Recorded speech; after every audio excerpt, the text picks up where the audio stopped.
Kāre pea I ko atu I te waiata me te kanikani, hei whakaako, hei whakapūmau I te reo me te ahurea.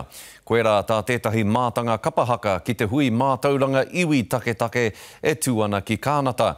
Hei tā te pūrongo a te Ōkiwa McLean I whakaewarangitia te mininga ki te kapahaka kia rongo ai rātau I te wairua, te mauri me te wana o taua mahi whakahirehira.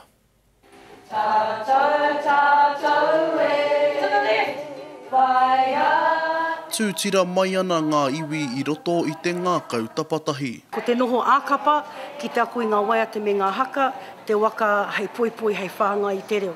Ko te whakarauora I te reo Māori mā roto mai te kapahaka me te waiata te ito o tā hāni huata kaupapa I te hui mātauranga a ngā iwi take. Waihoki ko te ū ki te reo I te wā o te ako. He māmanoi ho te haere ki te aku I ngā waiata me ngā haka, engari anō te noho ki te reo, mahi ai.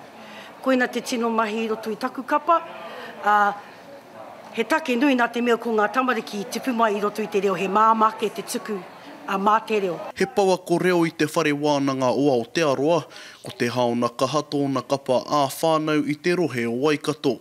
He kapa e manawa roa ana ki te reo I ngā wā o te haka. Kia ora anō te reo, ko e rātu e haramai ana ki te kapa, kāri te mōhio ki te reo, he wā tōna ana koina te whāinga.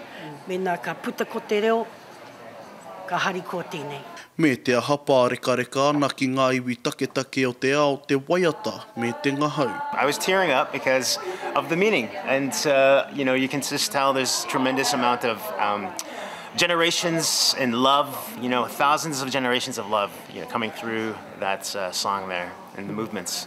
Me te aroha e ngā iwi kia tapatahi kia potahira. Me te hiranga nui o te whakaako I ngā kupu tika o te waiata tūtira mai.